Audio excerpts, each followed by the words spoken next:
আসসালামু আলাইকুম ওয়া রাহমাতুল্লাহি ওয়া বারাকাতুহু। সম্মানিত আব্দুল সাত্তার ভাই, মনে হয় 16 থেকে জানতে চেয়েছেন যে আমাদের দেশে বিবাহ শাদী নিয়ে দেখার থেকে নিয়ে শেষ পর্যন্ত অনেক কিছু করা হয়, সেখানে অনেকগুলো কথা উল্লেখ করেছেন। সাথে জানতে চেয়েছেন সুন্নাত তরিকায় বিবাহ কি। যে সুন্নাত তরিকায় বিবাহ হচ্ছে ছেলে মেয়েকে দেখবে, পছন্দ হবে, পছন্দ হলে মেয়ের বাবা নিজে আপনার ছেলের সাথে বিয়ে দিবে এইভাবে যে আমার অমুক মেয়েকে তোমার সাথে এত টাকা দেন ধার্য করিয়া আমি তাকে তোমার বিবাহতে দিলাম, বা হ্যাঁ বিবাহ দিলাম তোমার সাথে, তুমি তাকে স্ত্রী হিসাবে কবুল করলাম, বলে হ্যাঁ করলাম।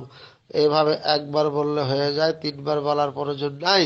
তারপরে কেউ বললে বলবে, তাতে আমাদের আপত্তি নাই। এরপরে তার বউ হয়ে গেল, নিজের বউকে হেফাজত করা, নিজের বউকে পর্দা করা, নিজের বউকে কুদৃষ্টি থেকে রক্ষা করা, এটা স্বামীর দায়িত্ব। সুতরাং বিয়ে হয়ে যাওয়ার পরে স্বামী তাকে গাড়িতে করে পর্দার সাথে নিজের ঘরে নিয়ে যাবে। শেষ বিয়ে, আনুষ্ঠানিকতা, সবকিছু, আর কিচ্ছু দরকার নাই। আশেপাশে দু চারজন লোকও দরকার নাই, দুইজনকে সাক্ষী বানিয়ে দিলে হলো, সফর সঙ্গী হওয়ারও প্রয়োজন নাই। এ হলো সুন্নতি এবং ইসলামী বিয়া। এই বিয়ার বিকল্প যেটা আপনার যাহা কিছু করা হয়, মেয়েকে দেখা হয়, দুলাভাই খালাতো ভাই অনেক কিছুতে দেখে, হারাম জায়েজ নাই, এবং এটা কবিরা গুনাহ হবে প্রত্যেকেরই যদি এইগুলোকে আপনার খারাপ চোখে দেখে। অনেকেই দেখতেও পারে, স্বাভাবিক। তারপরে এই স্ত্রীকে না হলুদ মাখামাখি, যে আমাদের দেশে প্রথা চলছে, হলুদ কাপড় পরে ঝাঁকে ঝাঁকে ডানা কাটা পরীদের আগমন ঘটে দুই দিকে, এদিকে আর ওইদিকে, নাউজুবিল্লাহ সুম্মা নাউজুবিল্লাহ। এটা সম্পূর্ণ হারাম এবং কবিরা গুনাহ, জেনার পাপ হচ্ছে।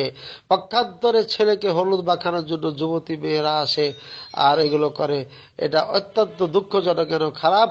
এটা কোনো মুসলিম সমাজে হতে পারে না, মুসলিম ঘরে হতে পারে না।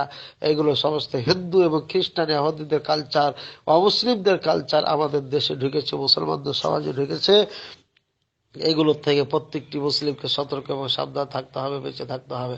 সাথে সাথে বললেন যে দুলা ভাইয়ে বউকে কোলে করে নিয়ে যায়, নাউজুবিল্লাহ নাউজুবিল্লাহ। কথাটা শুনতে আমার খুবই খারাপ লাগতেছে। আমার স্ত্রী অন্য পুরুষ কোলে নিবে, এটা কিছু হলো? তার কোলে যখন নিবে তখন তো বুঝতে পারা যাচ্ছে তার গায়ে গায়ে টাচ হবে, এবং সে পুরা শরীরটাকে সে বেরিয়ে বেরিয়ে ধরবে, যেমন বাচ্চাদেরকে ধরে, নাউজুবিল্লাহ। তাহলে সবকিছু তো শেষ করে ফেললো রে ভাই, নাউজুবিল্লাহ। লা হাওলা ওয়ালা কুওয়াতা ইল্লা বিল্লাহ, আস্তাগফিরুল্লাহ। আমার ভাষা নাই।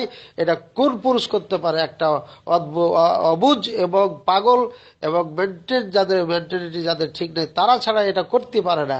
যাদের ব্যক্তিত্ব বোধ বলে কিছু নাই, যারা ইসলামের যাদের ইমানের কোনো স্পৃহা বলে কিছু নাই, ইমানের কোনো আলো নাই যাদের অন্তরে, তারাই নিজের বউকে দুলা ভাইয়ের কাঁধে উঠাই দিতে পারে, নাউজুবিল্লাহ।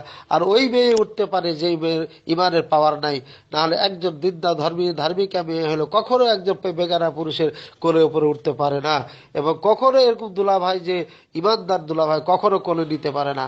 এগুলো সব বেঈমানদের চর্চা, বেঈমানদের কাজ এবং কুসংস্কার, এগুলো থেকে অবশ্যই সকলকে বিরত থাকতে হবে। সাথে সাথে আরো কিছু কুসংস্কারের কথা বলেছেন। এক কথাই বললাম সুন্নাত তরিকা বিয়ের কথা, এর বাইরে যাহা কিছু আছে সব কিছু কুপ্রথা এবং এগুলো কুসংস্কার, এগুলোকে বর্জন করতে হবে। সচেতনতা তৈরি করতে হবে, এবং প্রতিটি জায়গাতে এগুলো আপনার মানুষকে শিক্ষা দেওয়ার জোরালো আন্দোলন চালিয়ে যেতে হবে এবং প্রতিহত করার আন্দোলন চালিয়ে যেতে হবে। আল্লাহ পাক রব্বুল আলামিন আমাদের তৌফিক দান করুন। আসসালামু আলাইকুম ওয়া রাহমাতুল্লাহি ওয়া বারাকাতুহু।